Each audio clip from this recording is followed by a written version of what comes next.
Bonjour à tous et à toutes, bienvenue à ce webinaire. On est ravis que vous soyez parmi nous. On va attendre encore 2 petites minutes, le temps que les gens se connectent. J'autorise en attendant vos micros et vos caméras. Hop. Et donc, nous allons passer 1 heure ensemble pour parler des données de santé avec Elisa, Arthur et Caroline, que je laisserai se présenter juste après. En attendant, bienvenue à ceux qui nous rejoignent. On est ravis de vous voir. Je vois plein de noms connus. On est ravis de vous retrouver.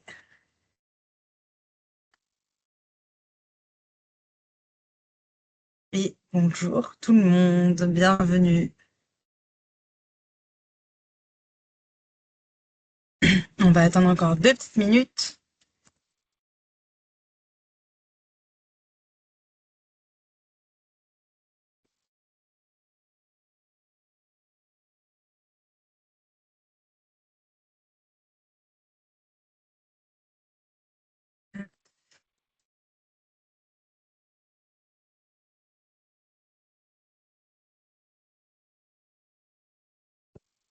Je vais appeler Caroline en attendant voir si elle arrive à nous rejoindre.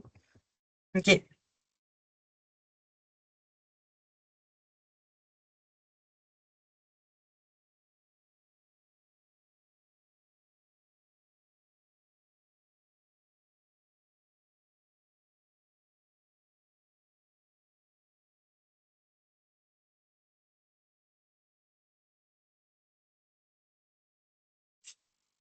Bonjour à tous ceux qui nous rejoignent. Bienvenue.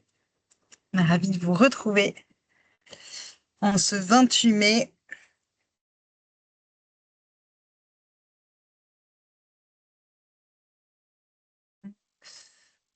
On attend 2 petites minutes supplémentaires et après on pourra démarrer.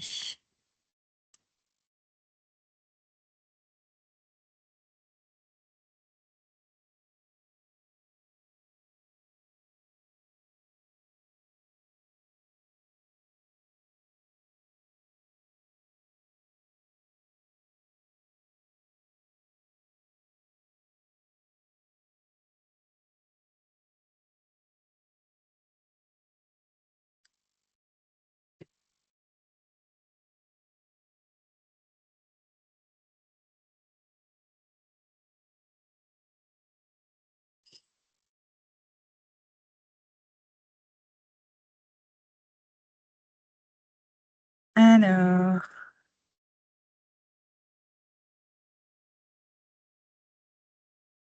Elisa, est-ce que tu as eu des nouvelles de Caroline? Mais écoutez, je pense qu'on fera pour le moment sans Caroline qui n'arrive pas à se connecter, mais on pourra largement avec Arthur faire ses parties. Et si elle arrive à nous rejoindre en cours, elle reprendra la parole pour se présenter. Ok, trop bien. Et bah, du coup, on va démarrer. Merci beaucoup. Bienvenue à tous ceux qui nous rejoignent. Pour ceux qui ne me connaissent pas, je m'appelle Andine Varnier. Je travaille à la Mednum, qui est du coup la coopérative des acteurs de la médiation numérique. Et je suis très bien accompagnée aujourd'hui de Elisa et Arthur, que je vais laisser se présenter. Peut-être, Elisa, tu es la première sur mon écran, donc je te laisse Oui, y aller. bien sûr. Ondine, tu peux me confirmer qu'on voit bien les slides en même temps? Oui, Ouais, c'est bon. super. Et ça a bien Terminé. bougé. Eh ben, bonjour à tous.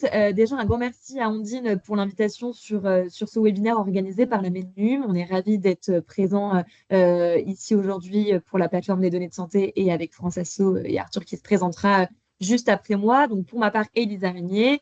Donc, moi, je suis pharmacienne de formation et chef de projet au sein de la direction santé et ouverture à la société de la plateforme des données de santé. On vous dira un petit peu plus juste après ce que c'est concrètement et ce qu'on y fait. Et je devais être accompagnée donc, de Caroline Guillot, qui est sociologue et directrice santé et ouverture de la direction dans laquelle je travaille, mais qui a quelques petits problèmes de connexion, les joies du numérique et du direct. Elle essaiera de nous rejoindre si c'est possible. Sinon, vous inquiétez pas, le webinaire pourra tout de même se faire avec Arthur et moi sans souci. C'est dommage, mais on s'adapte comme il faut le faire. Voilà, et du coup, transition avec toi, Arthur, si tu souhaites te présenter. Oui, bonjour à tous et à toutes. Très heureux du coup aussi d'être présent. Moi, je suis Arthur Dauphin. Je travaille chez France Asso Santé en tant que conseiller national sur tous les sujets qui touchent le numérique et la santé. Donc, c'est une union d'associations de patients usagers de la santé dont je vous dirai un petit peu plus tout à l'heure. Et ça fait plusieurs années qu'on travaille et qu'on coopère avec du coup la Mednum d'un côté, puis aussi la plateforme de données de santé. Donc, très heureux du croisement du coup de ces deux mondes aussi aujourd'hui.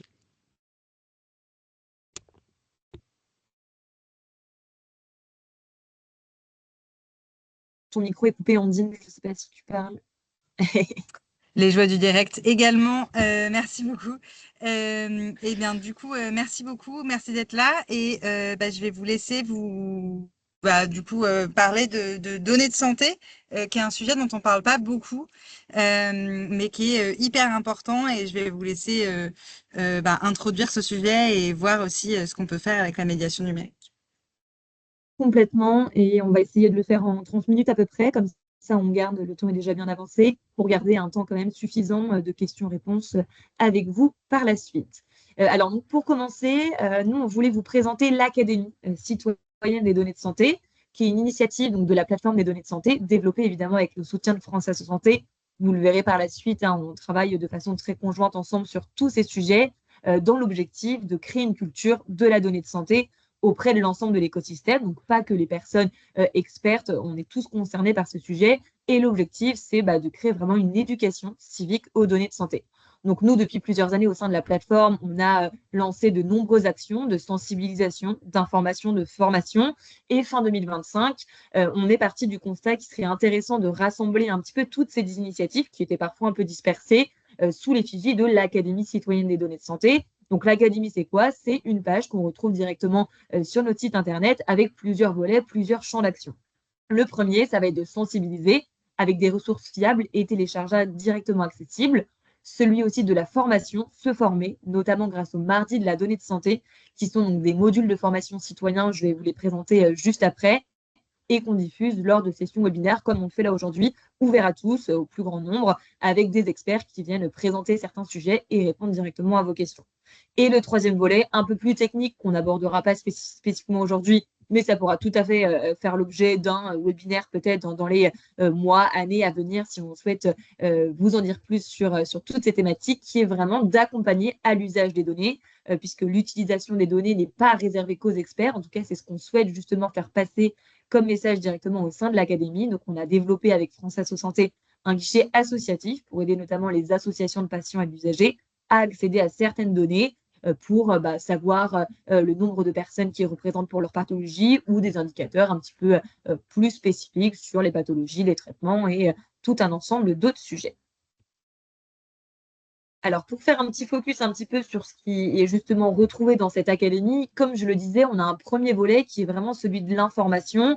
On a cette volonté de co-construire avec l'ensemble des acteurs, les associations, les citoyens, les experts, les professionnels, des ressources de sensibilisation pour garantir de choses, à la fois leur contenu qui soit le plus juste possible et le plus fiable, mais aussi d'avoir des contenus vulgarisés. Et c'est pour ça qu'on les co-construit avec les associations et les citoyens.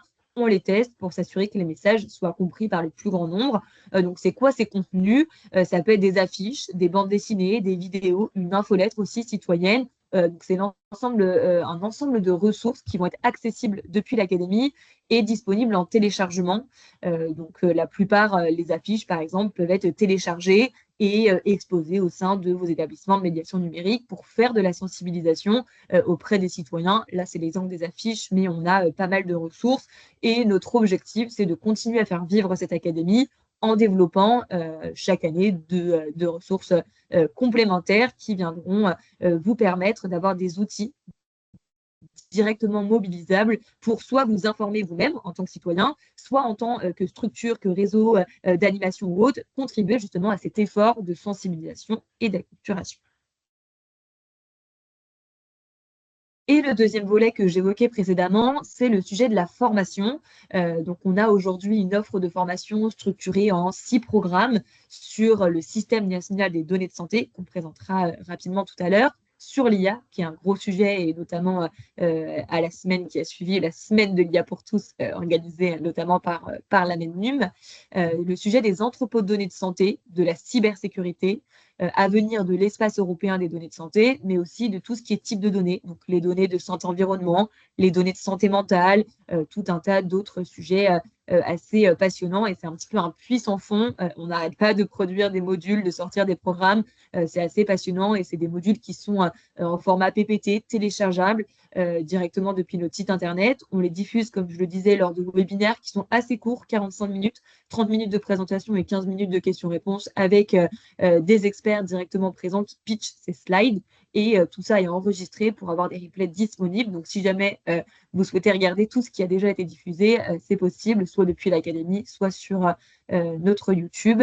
Et évidemment, tous ces modules, on les construit pas seuls, comme l'ensemble de ces ressources. On est vraiment sur cette ambition de faire les choses avec des partenaires. Donc, tous ces modules de formation sont aujourd'hui développés avec France Asso Santé, mais aussi la CNIL et l'adresse. Et donc, pour faire justement une petite transition de ce qu'on fait aujourd'hui avec France Asso Santé et après laisser quelques minutes à Arthur pour justement vous présenter sa structure, c'était important pour nous de vous montrer tout le travail qu'on a réalisé ensemble. C'est pas récent notre partenariat, ça fait 5 ans, donc globalement depuis l'ouverture de la plateforme des données de santé qui remonte à 2019. Et nos actions se décomposent, on va dire, là, voilà, c'est pas exhaustif, mais ça vous permet d'avoir un petit peu un panorama de ce que l'on fait conjointement. Il y a tout ce sujet on porte des groupes de travail, de dialogue, d'animation sur différents sujets, évidemment le sujet de l'engagement des patients, mais aussi des droits ou encore de l'espace européen des données de santé qui est en cours de construction aujourd'hui. Parmi les livrables, on avait fait une campagne de communication Mes données de santé qui a justement préfiguré un petit peu cette académie que j'évoquais précédemment et c'est des supports qu'on retrouve dessus. L'autre sujet, c'est vraiment le volet de la participation citoyenne avec des débats publics. On organise globalement chaque année un grand débat auprès des citoyens, aussi auprès, là par exemple, le dernier en date portait sur l'IA et l'utilisation des données pour la recherche. On a fait aussi également avec l'Espace éthique Île-de-France, où on a réuni une 50aine de lycéens pour débattre et dialoguer de ces sujets-là. Et il y en a eu évidemment sur d'autres sujets, sur le partage des données de santé, notamment avec une grande conférence de consensus organisée auprès de 70 citoyens pour leur présenter le sujet, les sensibiliser, mais surtout recueillir leurs perceptions, leurs besoins, leurs attentes, leurs questionnements sur ces sujets. Et enfin, pour rentrer un petit peu plus aussi dans le dur du sujet, qui est celui de l'utilisation des données pour la recherche, on a accompagné France Asso Santé sur l'un de leurs projets de recherche, justement, qui était Vive Covid-19, pour montrer aussi que les associations peuvent porter des projets sur ces sujets et que ce n'est pas réservé uniquement aux experts. Voilà, c'est un petit panorama un petit peu de ce qui est fait conjointement, mais tout ça pour dire que notre objectif, c'est vraiment de travailler ensemble en dialoguant, en faisant participer les citoyens et l'ensemble des acteurs de l'écosystème pour espérer demain toucher le plus grand nombre d'acteurs pour créer cette fameuse éducation civique, culture partagée du numérique, de l'IA, des données de santé, notamment pour la recherche. J'en profite pour dire que je viens d'arriver. Ah, super, merveilleux. Petite connectée. Et donc, pour terminer sur cette petite introduction, et après, Caroline, si tu veux dire quelques mots, comme tu viens d'arriver, une des actions phares que l'on porte avec France Asso Santé depuis plusieurs années, c'est une infolette citoyenne sur les données de santé. Donc, en vous abonnant, vous recevrez chaque mois une sélection de ressources de l'Académie. C'est une proposition de ressources directement mobilisables que vous pouvez télécharger, réutiliser, diffuser, afficher au sein de vos réseaux pour soit vous sensibiliser vous-même, soit sensibiliser les acteurs avec qui vous travaillez. On en a fait notamment avec la médiation numérique, avec la MENU, mais aussi avec la CNIL, CAFEIA et tout un ensemble d'autres acteurs avec plein de sujets assez sympas à venir. Donc, vous avez le petit QR code là. Je peux laisser la slide quelques minutes si vous souhaitez en profiter pour vous inscrire. Il y a plusieurs infolettes. Il faut cocher l'infolettre citoyenne réalisée avec France Asso Santé pour la recevoir et la prochaine sera envoyée en juin. Donc, il est temps de vous inscrire si vous le souhaitez. Et dans ce cas, Caroline, je te passe la parole si tu veux dire quelques mots en plus et continuer sur l'introduction. Alors, je ne sais pas, vous avez fait les présentations, mais OK, Voilà, et on a présenté l'académie et le partenariat avec France Asso. d'accord. Donc désolée de ne pas avoir pu me connecter avant. Alors en tout cas, si je ne vais pas redire ce que tu as dit, pour cette introduction, il y a peut-être seulement un message principal à retenir pour ce que l'on est, et tu l'as mentionné Elisa, c'est qu'on a une volonté commune, enfin on a une volonté en propre au sein de la plateforme des données de santé qui est de construire et de diffuser une éducation civique de la donnée. Et on a cette chance que d'avoir donc et de porter cette direction santé et de l'ouverture qui est uniquement consacrée à ça et qui déploie une offre de services à destination de tous ceux qui sont intéressés par le sujet. Et notre plus gros défi, en fait et en réalité, c'est pas uniquement de diffuser de l'information sur ce sujet qui est relativement complexe. Pour nous, le plus grand défi, c'est de susciter l'attention. Parce que notre sujet, qui est sur la seconde vie des données, l'utilisation des données pour la recherche, n'est pas un sujet qui préoccupe suffisamment aujourd'hui les personnes. Elles sont préoccupées par des sujets qui vont être beaucoup plus directs donc sur le soin. Et pour autant, le sujet de la recherche va quand même les concerner. Et tout notre travail, c'est de se dire comment on suscite la curiosité, comment on attire l'attention, mais sans faire perdre son temps non plus aux personnes. C'est-à-dire, il faut être là au bon moment, au bon endroit. Et donc, toute l'offre de services qu'on déploie est aussi là-dessus, d'où l'intérêt et l'importance des partenariats qu'on met en place, en particulier, bien entendu, avec France Asso Santé, et un vrai plaisir, un vrai délice avec toi, Ondine, pour la MENUM, évidemment. Et donc, d'où nos remerciements aussi pour l'organisation et la mise en place de ce webinaire. Alors, sur la suite, normalement, il y a Merci la pour tes mots, présentation. Caroline. Arthur, on te laisse la parole pour ces quelques slides. Oui, donc juste pour compléter dans les présentations et pour que vous compreniez aussi du coup l'importance pour nous chez France Asso Santé de participer à toutes ces actions en partenariat. Alors, vous connaissez peut-être pas forcément France Asso Santé, mais sachez que tout comme les hubs de l'inclusion, on est présent dans tous les territoires. Donc, on a des équipes régionales avec des associations locales qui parfois elles-mêmes aussi réalisent d'ailleurs des actions de médiation numérique. Hein. Je pense à un certain nombre d'associations familiales par exemple, qui peuvent du coup être mises en lien avec vous aussi autour de ces enjeux, autour de la santé, des droits en santé par exemple. On a diverses missions qui évidemment du coup justifient aussi toute cette activité, notamment une grande mission pour informer le grand public et les usagers du système de santé sur leurs droits individuels, collectifs, etc. Donc évidemment quand on parle de données de santé, de plein de choses, et ben ça va les toucher aussi. On a aussi des missions voilà, pour rendre des avis au pouvoir public sur différentes choses. Donc on le fait sur différents enjeux du numérique et notamment aussi en défense du financement et de la place de la médiation numérique. Hein. Ça fait partie des choses qu'on porte parce qu'on sait que c'est important du coup de plus en plus dans l'accès aux soins.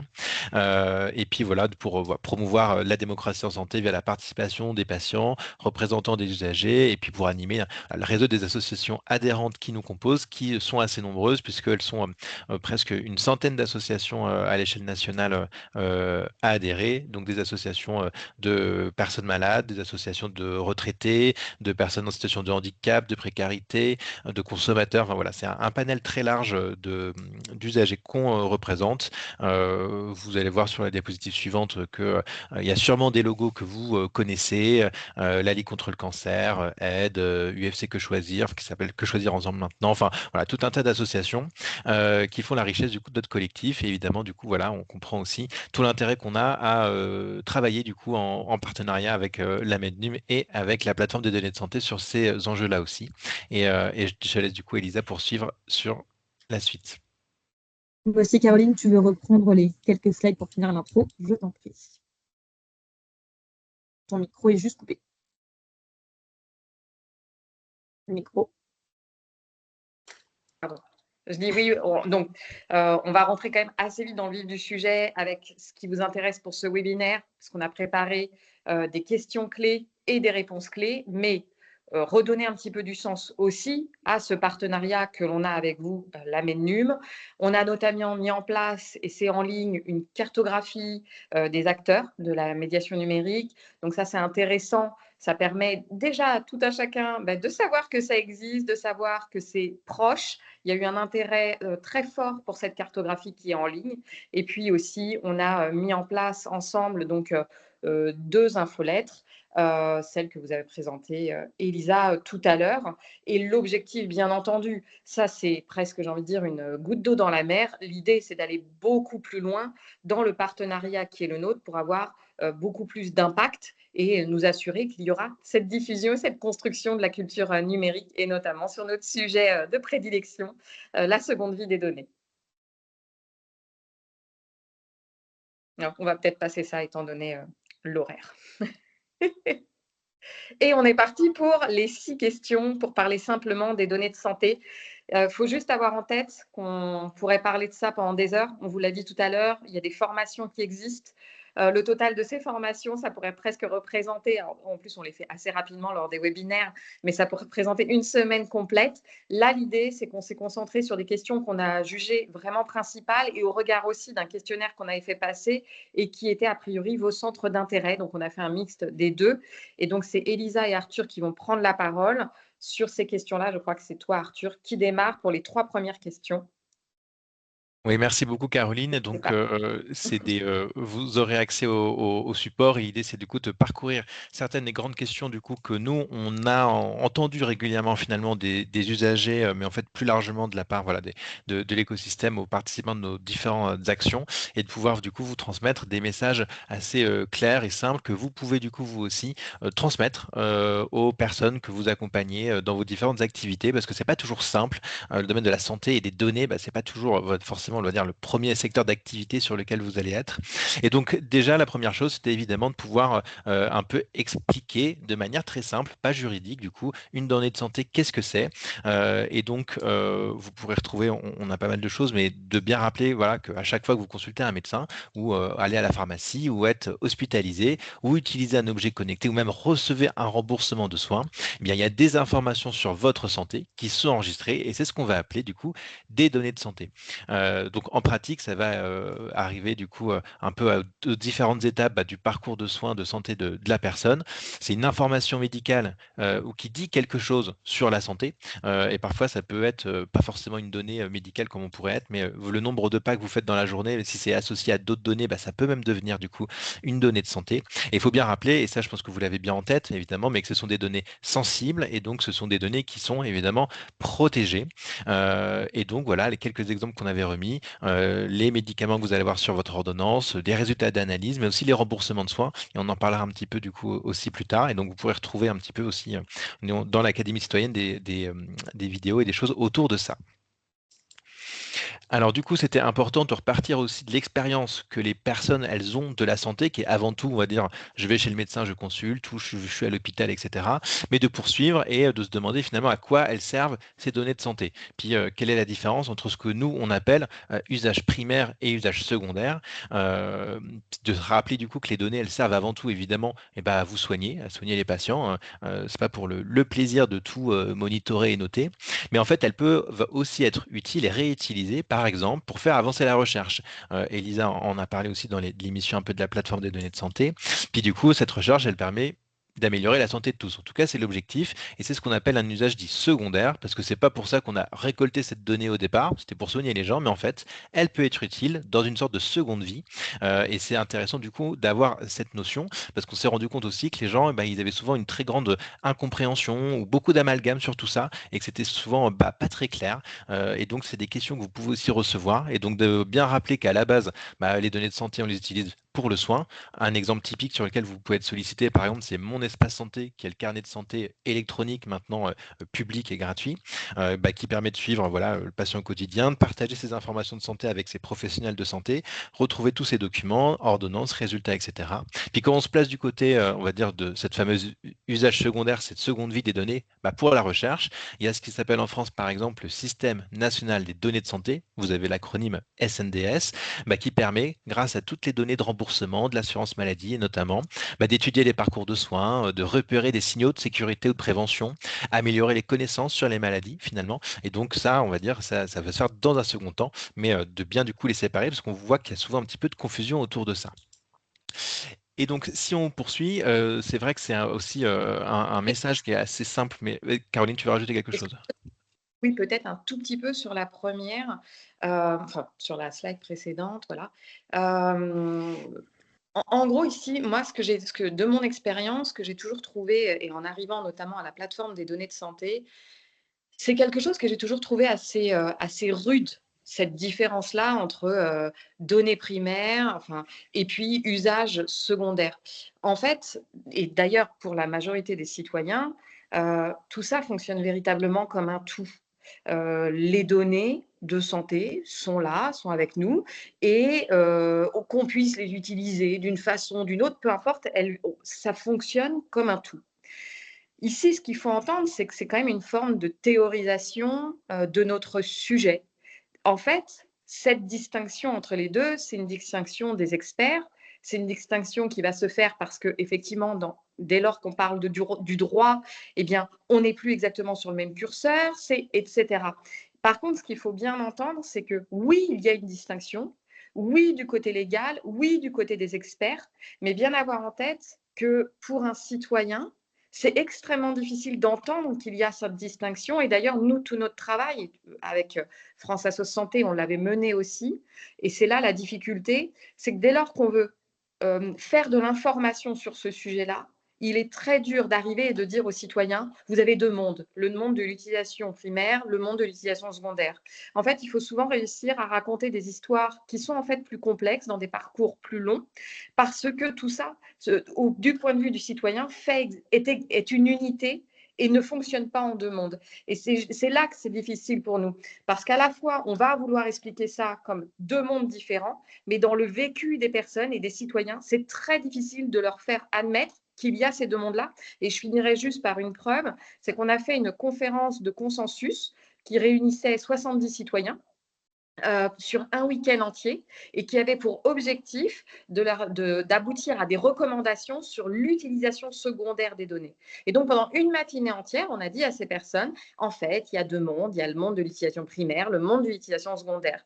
Et à la fin du week-end, qu'est-ce qui est ressorti? Eh bien, il est ressorti plus de 50% des recommandations uniquement sur l'usage primaire, alors que notre conférence de consensus ne portait pas là-dessus. Et ça, je pense que c'est un message clé qui est aussi de dire, lorsqu'on veut expliquer véritablement aux citoyens, celui qui n'est pas forcément très intéressé au départ par le sujet, eh bien, le point d'entrée n'est pas forcément primaire et secondaire. Nous, ça vous permet de vous l'expliquer de cette façon-là, mais quand on est nous-mêmes en phase de devoir expliquer aux citoyens, il faut bien entendre que sa perception du sujet n'est pas aussi duale et que c'est très compliqué de rentrer et d'expliquer ces choses-là. Voilà. Alors, j'espère ne pas apporter plus de confusion, mais je voulais faire ce petit point de digression qui me semble quand même important. Non, merci Caroline. Et ça fait écho justement à cette diapositive-là, au sens où ça peut paraître très complexe et en fait très éloigné du coup des personnes, citoyens, usagers de la santé. Et en fait, il y a des choses même qui nous paraissent peut-être très simples, qu'ils ne maîtrisent pas forcément. Et en fait, le fait que du coup, les données elles soient à plusieurs endroits, sous des formes ou avec des niveaux de détail différents, parce qu'on ne les utilise pas pareil pour soigner, pour faire la recherche, etc. On s'est rendu compte que c'était pas simple du coup de s'y retrouver pour les personnes. On a les données qui sont chez le médecin, elles sont dans le dossier médical qui est, on va dire, sur son ordinateur avec les examens, traitements que lui seul peut consulter, ce qui participe du coup au secret médical, secret professionnel. Bon, elles sont dans mon espace santé qu'on a un peu évoqué potentiellement, là où elles peuvent être partagées avec d'autres professionnels, elles peuvent être renseignées elles-mêmes par le patient aussi. On va en avoir du coup à l'assurance maladie, on a dit, parce que elle regroupe l'historique des remboursements de soins, des traitements, justement pour par exemple faire de la recherche.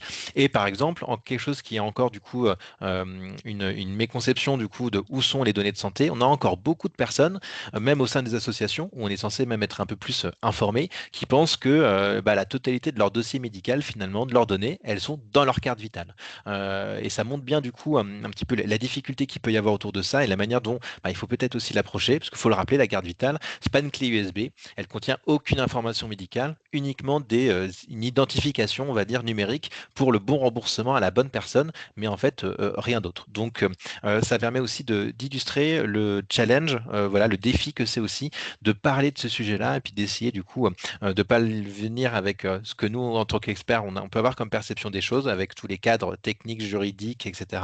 Et justement, je pense que vous êtes aussi du coup très bien placé au sein des acteurs de la médiation numérique pour avoir cette approche beaucoup plus proche aussi de la perception des personnes. Et je vais passer du coup la parole à Elisa qui va nous présenter du coup les 3 autres questions qu'on souhaitait du coup vous présenter aujourd'hui. Exactement. Et après, on aura comme ça suffisamment de temps pour faire quelques questions-réponses. Alors, donc, la 4e question, comment mes données peuvent améliorer la santé de tous? Bon, on l'a vu précédemment avec ce que présentait Arthur sur ce continuum, justement, utilisation primaire, secondaire, l'usage soins et recherche. Ce qu'on voulait vous montrer aussi, donc, c'est déjà rappeler que ces données et celles des autres patients, vous l'avez bien compris, peuvent être analysées donc, pour faire avancer la recherche. Et évidemment, le tout dans un cadre sécurisé, ça sera l'objet de la question suivante.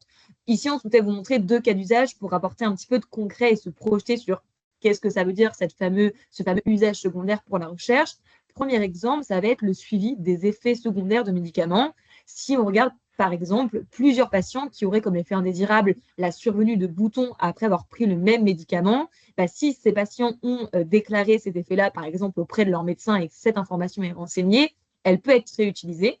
Et donc, l'analyse de l'ensemble de ces données-là va permettre de mieux comprendre cet effet secondaire, effet indésirable, pourquoi il est survenu, quelle peut être la cause, etc. Et donc, in fine, grâce à la recherche à partir de ces données, éviter que celui-ci se reproduise chez d'autres personnes. Donc là, on est vraiment sur ce sujet de pharmacovigilance, de prévenir les effets indésirables qui pourraient survenir. Un deuxième cas d'usage, ça va être vraiment sur le sujet de l'amélioration de la prise en charge. Là, l'exemple qu'on fournit, c'est sur les patients atteints de cancer du sein. Si on regarde un petit peu différentes personnes qui vont être atteintes de cette pathologie-là, ça va nous permettre, en tant que chercheurs, de mieux comprendre c'est quoi cette maladie, c'est quoi les caractéristiques spécifiques, et donc pouvoir identifier le traitement qui va être le plus adapté à chaque patient et à la forme spécifique de son cancer du sein, par exemple. Donc, vraiment faire finalement ce qu'on appelle de la médecine personnalisée grâce à l'analyse de toutes ces données qui sont vraiment utiles pour tous, comme c'est évoqué dans le titre. Donc là, c'est 2 petits cas d'usage, pareil, des choses qu'on retrouve sur l'académie pour se projeter un petit peu sur quelles sont ces fameuses utilisations, cette fameuse seconde vie des données pour la recherche. Comme je le disais précédemment, tout cela se fait dans un cadre sécurisé. Qu'est-ce que ça veut dire? C'est quoi ces règles qui s'imposent aujourd'hui pour utiliser mes données? C'est des données de santé, c'est des données sensibles, comme on l'a vu tout à l'heure, et personnelles. Donc, les acteurs qui utilisent ces données doivent respecter des règles strictes. Et ça vaut à la fois pour les données qui sont utilisées pour le soin et la recherche. Le RGPD, qu'on entend beaucoup parler, qui est un règlement européen pour justement protéger les données de santé, va être utilisé à la fois pour le soin et la recherche. Et la CNIL, la Commission nationale informatique et des libertés, va justement veiller au bon respect du RGPD et des autres lois françaises qui sont spécifiques au cadre national que l'on a pour justement protéger les patients aujourd'hui. Si on fait un petit focus sur la recherche, il y a aussi, là évidemment, elle n'est pas exhaustive sur les règles, c'est vous donner un petit peu les points les plus importants sur ces sujets-là, c'est que les données, quand elles sont réutilisées, il y a une finalité qui doit être précisée et cette finalité doit être uniquement d'intérêt public. Donc, comme on le disait tout à l'heure, ça peut être améliorer un traitement, mieux connaître une maladie, renforcer la prévention, mais pas pour des finalités commerciales ou autres qui ne seraient pas d'utilité publique. Ensuite, une autre règle, c'est le sujet, et c'est quelque chose qui revient très souvent. Est-ce qu'on a accès à mon identité ou autre? On est sur des données qui vont être non identifiantes pour la recherche, souvent pseudonymisées, anonymisées, on est sur des choses plus techniques, mais ce qu'il faut comprendre là-dedans, c'est que le nom, le prénom, le numéro de sécurité sociale, ça va être des informations qui sont identifiantes et qui vont être retirées pour justement protéger la confidentialité des patients. Encore une fois, on a beaucoup de ressources qui expliquent très simplement ce que c'est, notamment une vidéo très sympa où Arthur présente en vidéo, en live, quel est ce sujet de l'identification des patients. Et enfin, troisième et dernière question, on ne pouvait pas ne pas parler des droits. Quels sont mes droits vis-à-vis des données de santé? En tant que patient, que citoyen, on dispose tous de plusieurs droits qui sont applicables et prévus justement notamment par le Règlement général sur la protection des données, le RGPD, lorsque les données sont utilisées soit pour vous soigner, soit pour la recherche. Alors, pour la recherche, pourquoi vous seriez concerné par cette utilisation? Par exemple, parce que vous êtes rendu dans un établissement de santé pour recevoir des soins, que vous avez reçu un remboursement par l'assurance maladie, et donc que ces données sont issues directement et stockées dans cette base, le fameux SNDS qu'on évoquait tout à l'heure, ou encore les entrepôts de données de santé qu'on retrouve dans les hôpitaux aujourd'hui. Et donc, à partir de ce moment-là, des données peuvent être utilisées pour la recherche, et donc vous avez les droits qui sont présents et qui existent. Pourquoi? Pour vous protéger, mais aussi pour garantir la qualité et la fiabilité des recherches, avec par exemple le droit de rectification, pour s'assurer que les données vous concernant sont bien correctes, mais aussi le droit d'opposition si vous souhaitez vous opposer à l'utilisation de ces données pour la recherche. On a mis 2 exemples, mais il y a évidemment plus de droits que ça qui seront présentés et détaillés dans le document plus complet qu'on vous partagera par la suite. Donc voilà un petit peu, là on est sur la conclusion, mais je vous mets juste cette petite slide-là avant de repasser la parole à Caroline pour conclure, pour vous dire que là, voilà, on a évoqué 6 questions, c'est celles qui sont en gras, mais vous voyez qu'il y en a aussi bien d'autres qui sont notamment dans une FAQ qui vous sera mise à disposition pour avoir encore plus d'éléments et avec des slides un peu plus complètes pour vous donner accès à toutes ces informations. Et encore là, c'est une sélection de 10 questions, mais comme l'évoquait Caroline, on pourrait en faire encore bien d'autres, puisque c'est un sujet qui se veut alors à la fois assez complexe, passionnant, et on pourrait avoir un nombre de questions et de sujets assez importants à développer si on le souhaite. Hop, et je te rends la parole, Caroline, si tu veux conclure un petit peu sur la plateforme avant qu'on passe au temps de questions-réponses. Oui, je vais même pour ça faire quand même un petit détour d'histoire pour redonner consistance, que je peux vous présenter ce qu'est la plateforme des données, mais le présenter comme ça, vous allez vite voir que c'est éminemment technique, alors qu'en fait, le début de l'histoire, il n'est pas technique, le début de l'histoire, il est social, et presque d'une certaine façon, il est politique. En fait, on pourrait presque répondre d'abord à une première question qui est, est-ce qu'il y a eu une vraie révolution des données de santé en France? Et finalement, à quand ça remonte tout ça? On s'aperçoit que si on veut donner une date à ce début de l'histoire, on peut dire qu'en France, il y a eu une loi fin 98 sur notre système de santé. Et que là, d'ailleurs, pour ceux qui connaissent bien tout ça, peut-être ont-ils déjà entendu parler du SNIRAM, qui est attention du mot, désolé, Système national interrégime d'assurance maladie. Et qui fait que ça consistait en fait à réunir toutes les données de remboursement de l'assurance maladie pour tous les régimes de l'assurance maladie en France dans une base unique de données, ce qu'on appelait, on pouvait appeler encore un énorme entrepôt. Et ça a été juridiquement possible en 98, mais comme on peut l'imaginer, ça a été en fait un super gros chantier et en réalité, on a mis, c'est-à-dire l'assurance maladie à ce moment-là, un certain temps pour rendre ce projet opérationnel et utilisable. Donc, on se rappelle bien, on est dans les années 98. Et ça a commencé à être une base de données qui s'est stabilisée plutôt dans les années 2005, parce que c'est à ce moment-là qu'on a pu chaîner, c'est-à-dire mettre ensemble des données qui venaient de plusieurs systèmes, des données donc de l'assurance maladie, des hôpitaux, etc. Et on a commencé à ce moment-là à avoir une base de données qui était riche, qui était intéressante, même si à cette époque-là, et ça aussi c'est intéressant de l'avoir en tête, la décision de faire cette base de données, elle était vue quand même un peu, c'est souvent Dominique Bolton d'ailleurs qui était à la main de tout ça, et elle le dit avec ses propres mots, elle dit, on voyait quand même notre projet comme quelque chose de très mégalo finalement, qui visait donc de réunir l'ensemble en fait des données de la population française, des données qui évidemment existaient pour le sujet du remboursement, mais qui pouvaient être utilisées donc pour la recherche. Et puis, il y a eu un autre temps de mobilisation autour de la question de la préparation de la loi de modernisation, cette fois, du système de santé. Et là, on est projeté déjà en 2016. Donc, il y a eu un bond important. Et c'est intéressant parce qu'à ce moment-là, il y a un double effet. À la fois, il y a la loi de modernisation du système de santé, mais en fait, il y a un mouvement plus global dans la société du sujet d'ouverture des données, qui ne concerne pas seulement le sujet des données de santé, mais toutes les données. Il y a un mouvement collectif sociétal qui se veut pour même les données d'hygiène, géographie, etc. Et la France, elle connaît un moment politique extrêmement important à ce moment-là. Et alors, sur le sujet de la santé particulièrement, il y a des débats, il y a des articles énormes et nombreux dans la presse, dans l'administration. Il y a presque une tension entre administration, État et puis le monde de la recherche, le monde des startups aussi. Et il y a un débat au Parlement.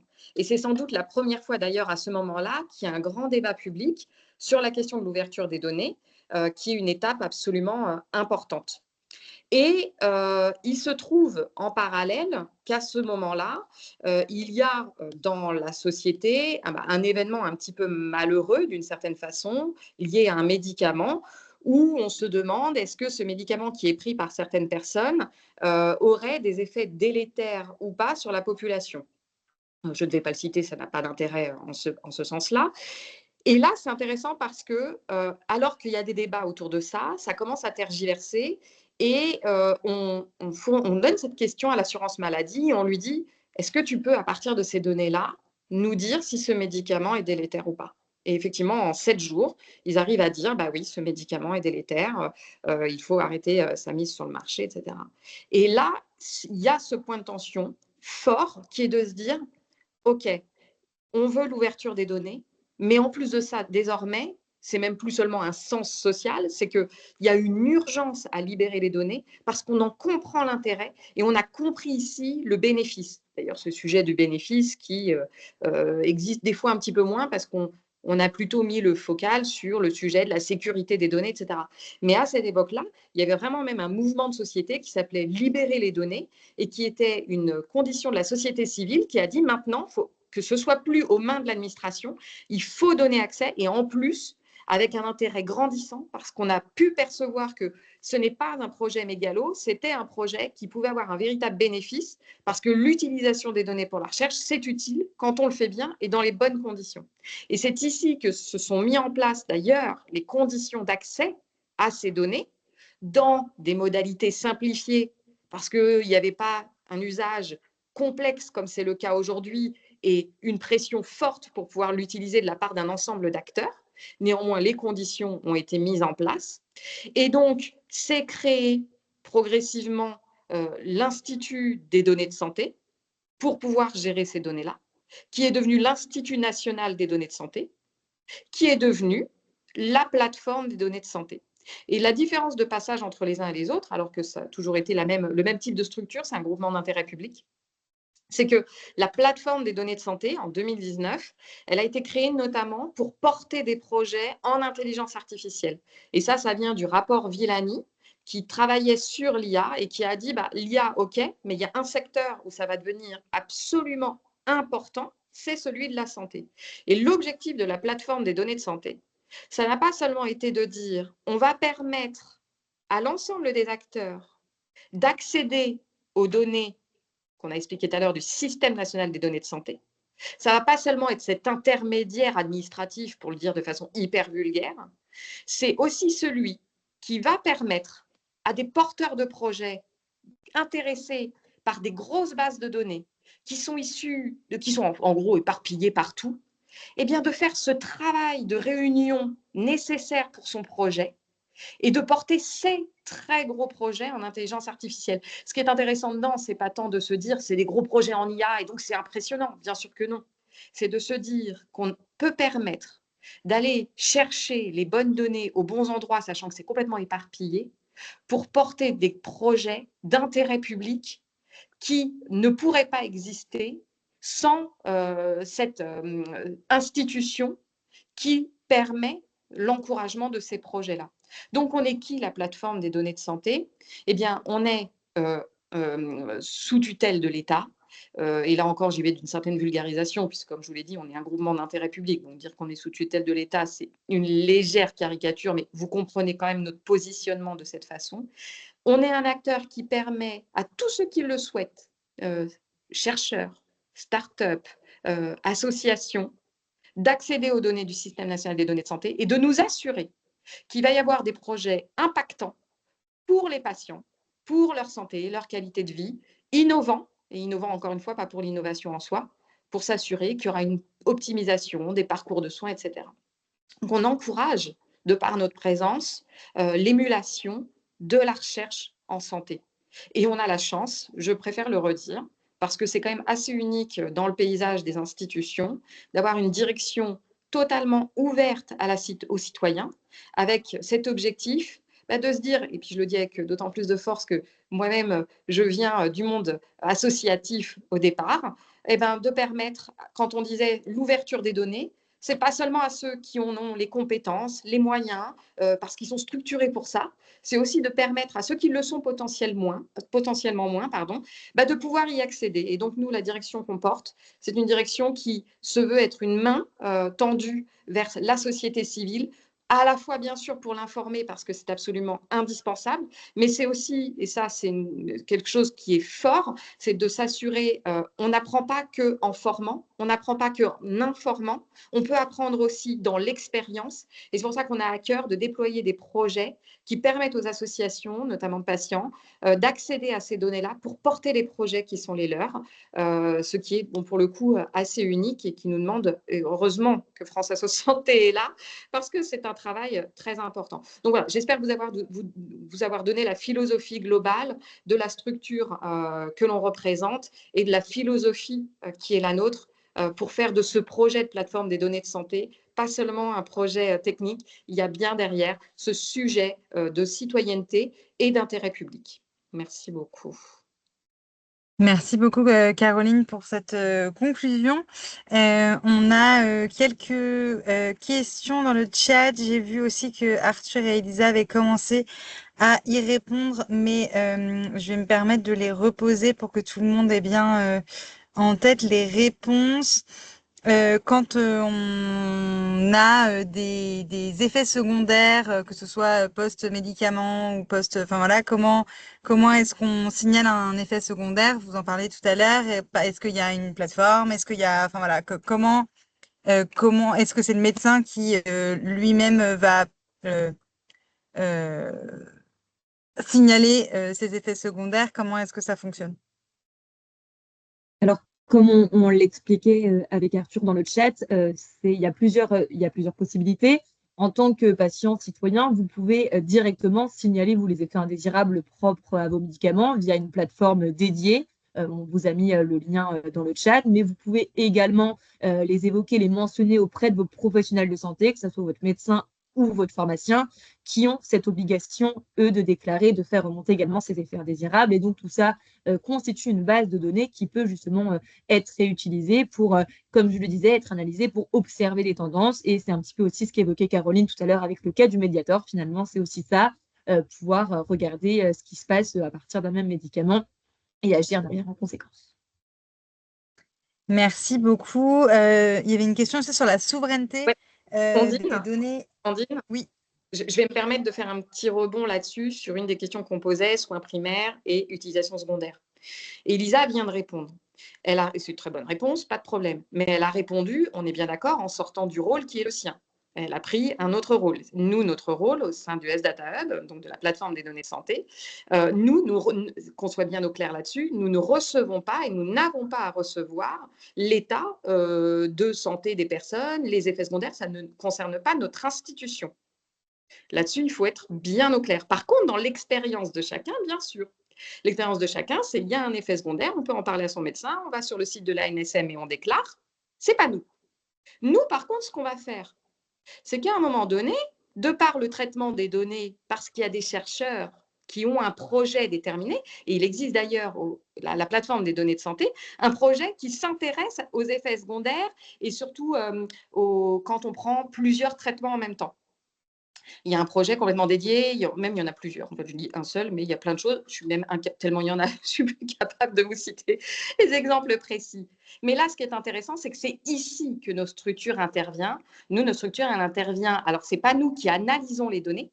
Nous, on permet seulement aux acteurs d'accéder à ces données-là pour regarder ce qu'il y aurait comme type d'effets secondaires potentiels, etc., qui après demain, on espère un jour, arriveront à trouver des réponses pour le citoyen ou le patient. Et ce petit point, il est assez important pour comprendre justement en tant qu'expert, il y a les données pour le soin et les données pour la recherche. Et la plateforme des données, elle ne se mêle pas des données pour le soin, parce que elle n'est pas positionnée ici. Alors, je ne sais pas si je suis très claire dans ma réponse, et n'hésitez pas à le dire. Je reprendrai autrement ou je laisserai Arthur et Elisa corriger tout ce que je viens de raconter. Mais je trouve ça intéressant de rebondir dessus pour bien vous montrer où est-ce qu'on est positionné. Merci beaucoup pour cette précision. Une question sur les données de santé et notamment, on parle beaucoup de souveraineté en ce moment. Où est-ce qu'elles sont stockées et est-ce que il y a des enjeux, notamment de la plateforme de données de santé à traiter ce sujet-là? Alors, est-ce qu'il y a une réponse qui a été faite, ce qu'Arthur me demandait en privé? Est-ce que j'y réponds ou est-ce que c'est toi? Alors, je fais. Donc, là aussi, c'est un sujet extrêmement complexe. Les données du système national de données de santé. Le système national des données de santé, en fait, et alors attention, j'y vais encore d'une certaine caricature, vraiment mille excuses, c'est en gros toutes les données de santé. Donc, il y en a où? Il y en a dans les hôpitaux, il y en a à l'assurance maladie, il y en a aussi à la plateforme des données. Je vais répondre pour ce qui est de la plateforme des données. Pour ce qui est de la plateforme des données de santé, comment? Donc déjà, on va répondre directement à la question, après je donne quelques précisions. Hier, c'était des données pour en partie héberger chez Microsoft. Aujourd'hui, c'est terminé, c'est chez un autre opérateur souverain. J'ai envie de prononcer le nom, mais alors j'ai peur de faire une forme de dyslexie et de pas le dire correctement. Donc je vais m'appuyer sur Elisa ou Arthur qui va le dire dans le bon sens. Callaway. Voilà. Merci beaucoup pour ton aide. Et alors ça, c'est donc ça, c'est une réponse directe. Ce qu'il faut entendre, là, c'est aussi important et c'est là où on rentre dans des sujets qui deviennent très vite très techniques, très complexes. La plateforme des données de santé, aujourd'hui, n'a pas l'ensemble des données du système national des données de santé centralisées dans une seule base qui serait donc chez ce nouvel opérateur hébergeur. Nous, on fonctionne comment? Aujourd'hui, on fonctionne par projet. Fonctionner par projet, ça veut dire quoi?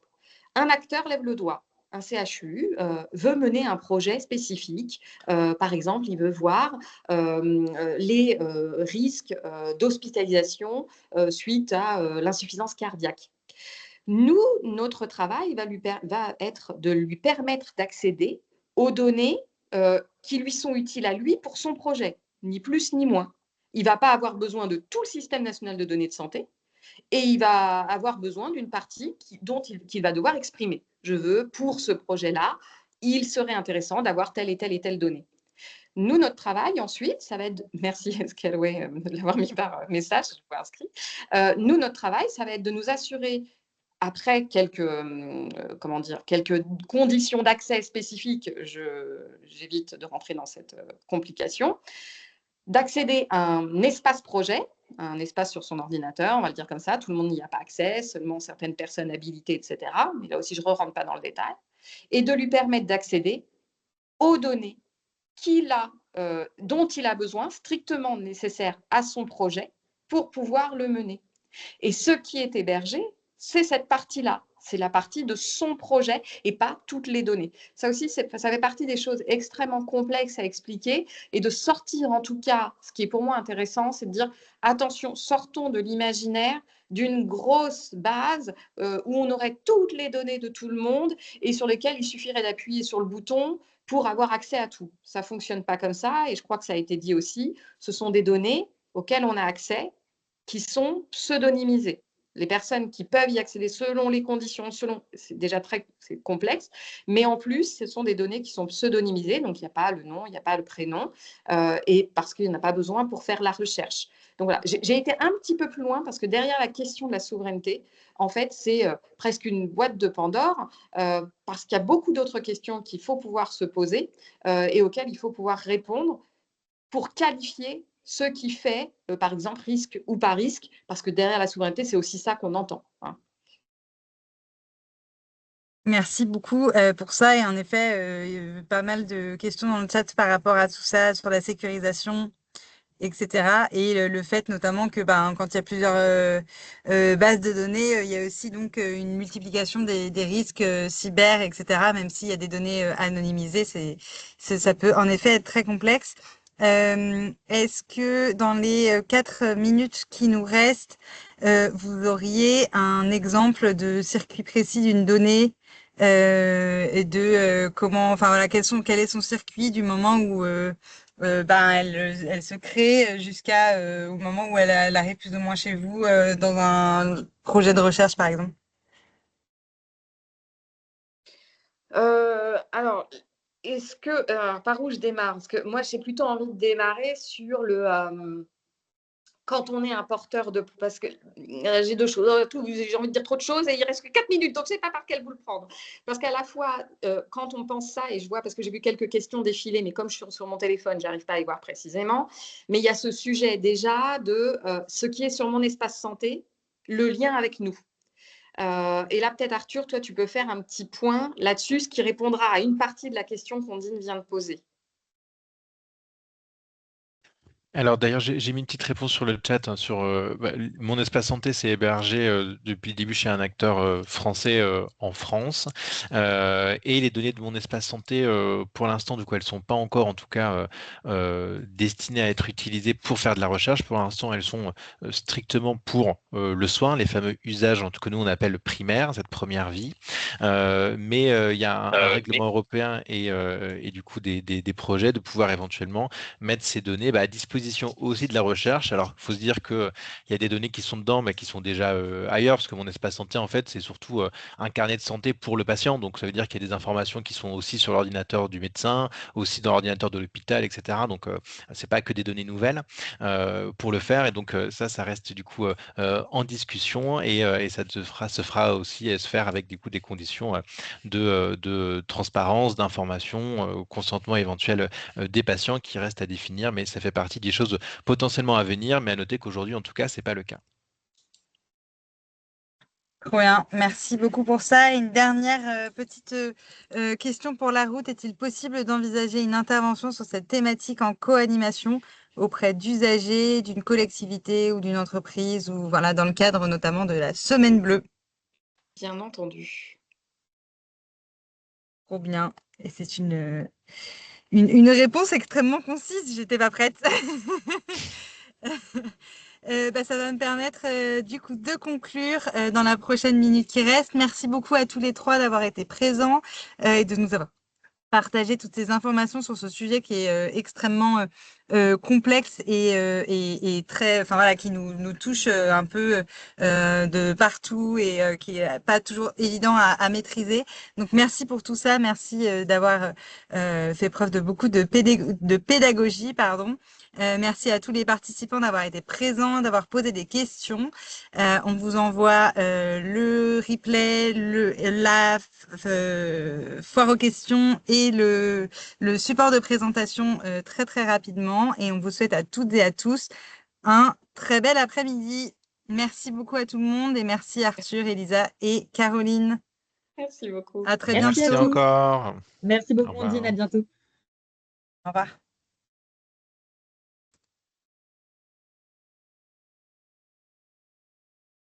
Bon.